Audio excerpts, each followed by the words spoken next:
If there's one franchise loved in Britain and around the world, it's the James Bond series, and people will get pretty vocal if they don't like a particular actor playing 007. Perhaps that's why George Lazenby only survived one film, but another actor took on the role and had a more serious approach, but even he only lasted 2 films. Join Facts First UK to learn about the real reason why Timothy Dalton left James Bond. Timothy Dalton was born March 21st in 1946 in Colwyn Bay, Wales. He's the son of an English advertising executive who spent time in special operations during the Second World War, and his mother was American. His grandfathers were both involved in vaudeville acting, and this helped shape his early interest in acting. He was also heavily encouraged by his parents to pursue a career as an actor. After leaving school at age 16, he decided to study acting at RADA. Timothy's acting career began in the late 1960s with a series of roles on British television shows. He made his debut in the BBC drama Play of the Month and quickly gained recognition for his talent and skill as an actor. His early roles included appearances in Cromwell, Wuthering Heights, and The Lion in Winter. The 1960s were kind to him as he appeared in a slew of great films and shows, and it wasn't long until he became a star as well as a respected leading man. In the 1970s, Dalton continued to work in television, but also began to branch out into film and theater. He gained recognition for his work on stage, appearing in productions of Romeo and Juliet and Henry IV Part I at the Royal Shakespeare Company.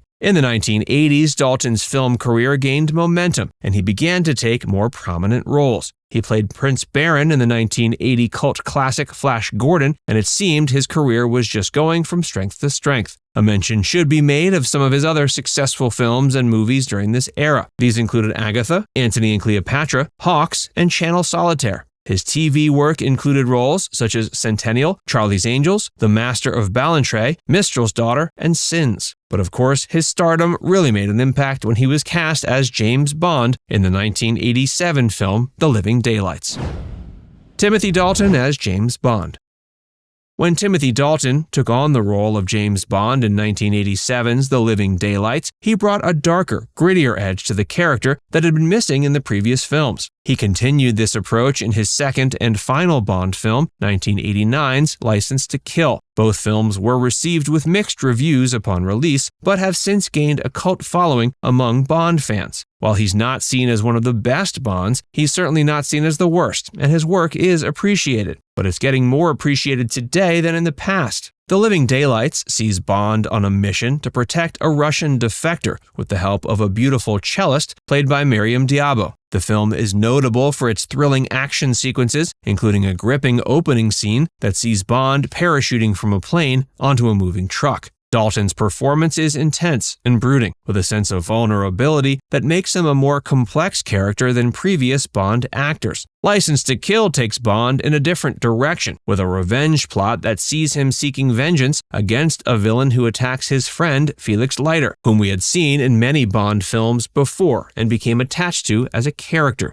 The film is darker and more violent than previous Bond films, with some critics noting that it feels more like a generic action movie than a Bond film. But Dalton's performance as a vengeful Bond is electric, and the film's action sequences are some of the most intense and exciting in the franchise. One of the strengths of both films is their supporting casts. The Living Daylights features a memorable villain in General Georgy Koskov, played by Jeroen Krabbe, as well as a scene-stealing turn from John Rhys-Davies as a Russian general. License to Kill features a standout performance from Robert Davi as drug lord Franz Sanchez, as well as appearances from future stars Benicio del Toro and Carey Lowell. Another notable aspect of both films is their soundtracks. The Living Daylights features a memorable theme song by a-ha, as well as a score by John Barry that incorporates elements of Russian classical music. License to Kill features a theme song by Gladys Knight and a score by Michael Kamen that incorporates Latin and Caribbean rhythms to reflect the film's setting in South America. With all these factors that made these great Bond films, one wonders why they weren't appreciated at the time and why Dalton left after only 2 films. Life after Bond.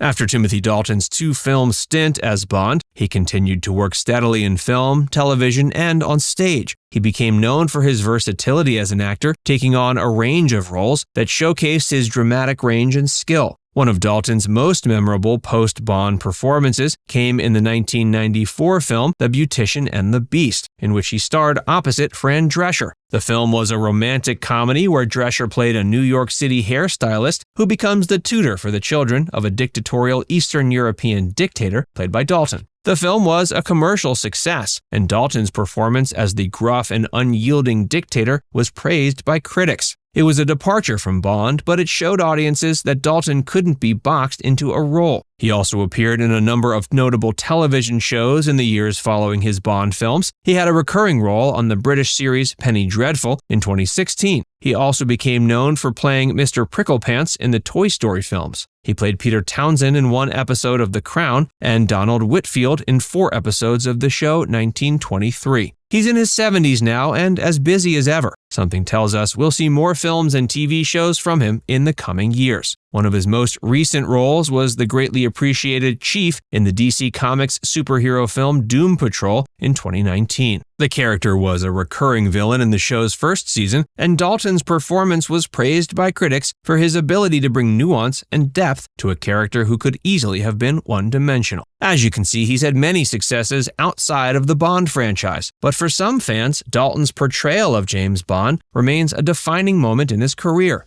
Many feel that his darker and more complex take on the character paved the way for future Bond actors like Daniel Craig, and for making it acceptable for future Bond films to be more darker and complex. The real reason why Timothy Dalton left James Bond.